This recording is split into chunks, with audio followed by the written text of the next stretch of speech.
Editing can be stressful, confusing, tedious, but it is an essential skill needed for many different jobs all around the world. Many people don't have a very serious foundation in their edits, and as a result, this presentation is going to be about what you can do to better succeed in editing and become a better editor to greater assist you in your career, wherever that may be.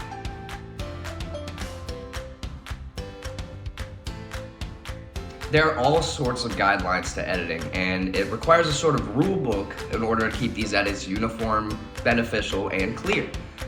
Thank goodness, as journalists, we are given the AP Style Book. The AP Style Book is our universal, almost like code, Bible kind of thing that eases our editing concerns. The AP Style Book gives us a universal language and use that makes sense of our journalistic edits. Within this video, I've attached a link to the AP Style Book and a website article from Purdue OWL that both explain things with AP Style and how to better succeed in editing while utilizing AP Style, and I've provided some examples here on the screen for you. Remember, there is hundreds, if not thousands, of different editing changes that could be made under AP Style, so make sure to consult the AP Style Book with any of your editing concerns. The next little thing I wanted to talk about is headline writing. Now, headline writing is really important to succeed in editing because, first of all, there are headline editors, so it's a job position for the future, but also because the headline is what draws readers in. So in order for our profession to stay credible and legit, our headlines have to be credible and legit. So first of all, headlines have to be accurate, they gotta be credible. There's no articles, so words like "and" capitalize all of the important words. Headlines have to be short, concise, clear, clearly reflect the story, and they must have subject-verb agreement as well. And this is all stuff we have discussed within the class throughout lectures and discussions in our actual class meetings.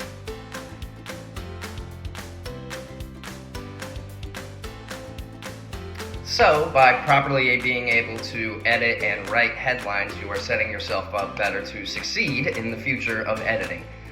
The next little part I would like to talk about has to do with quoting and attribution within AP Style. Quoting and attribution have to do with kind of stating your sources when it comes to journalism. And for us as journalists, it is very important that we keep ourselves credible by properly sourcing, attributing, and quoting people within our own journalistic work. So some points, a couple quick points on quotes is, first of all, don't ever alter any quotes for any reason. You can paraphrase quotes as long as the quote's integrity has not been lost. Detail where a quote has came from, whether it was a person, where the person was at when they were doing it, what was the setting. If you are going to translate a quote, you have to make sure that they are accurate and note the original language that it was translated from. If you are going to edit a quote in terms of an audio or visual story, sound bites must keep a quote's integrity and keep the quote's context that it was given in. It cannot be internally edited, cannot be spliced up. And for quoting finally in written style, you never use ellipses. If one is needed to finish a quote, just paraphrase the quote. So in terms of attribution, it's pretty similar. First of all, always give a full name of a source, what organization or company they're a part of, their hometown, their age, kind of a bio background on the person. You want to give an explanation on why they're credible, what's their expertise, what do they bring to the story. Say what the source is. Is it a person? Is it a written document?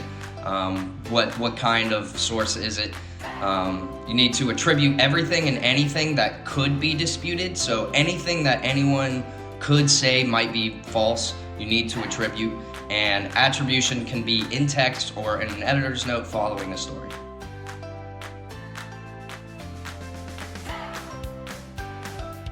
All of these last points have been about editing text, video, audio, the meat of a story. This next little part we're going to talk about is including visuals, graphics, and design within a story in order to captivate audience attention and edit your story to be more holistic and all-encompassing. As we've learned throughout this class and from multiple articles from Pointer, there was one from CJR, I believe there was another one called Visual First Journalism. Multiple examples throughout the semester of why visuals in editing can be so beneficial. An example from the Pointer article, Visuals Have Value, basically says photography is valuable. It's proven that a good image captures attention and can inform, enlighten, and evoke a mental response in people. This is our job as journalists, is to invoke some sort of thinking. So by incorporating design, by incorporating visuals into our stories, we are therefore editing our story to be more thought-provoking and, like I said before, all-encompassing. Our stories become more lively and more interactive, giving people more to think about and more to internalize within our journalistic writing. A great example of incorporating visuals and design into a story would be what I'm doing with this video. I've been including pictures, graphics, things to create a more holistic story that would make it more engaging for you as the viewer to find out how to succeed in editing.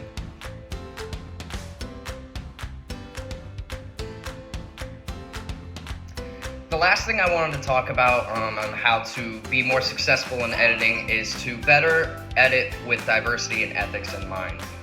Now in class we talked about, first of all, in diversity, the main point we talked about was diversifying your sources. And we read an article from Pointer titled 5 Questions Reporters and Editors Should Ask to Diversify Their Sources. This article pointed out that people want to, and here's a quote, see their experiences and the experiences of their peers reflected in the journalism they consume. They want to see how policy affects the lives of everyday people, and they want to feel personally connected to what they read. End quote. So by better diversifying our sources, we allow for more audience internalization and thinking. We also better represent underrepresented groups and places by diversifying our sources.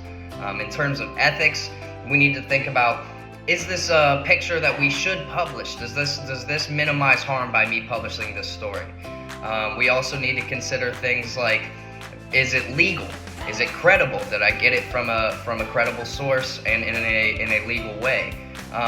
So making sure your edits are credible, legal, diverse, and ethical will catapult you into being a more successful editor.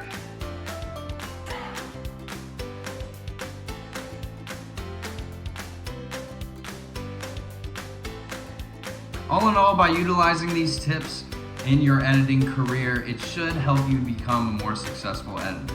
Thank you so much for watching.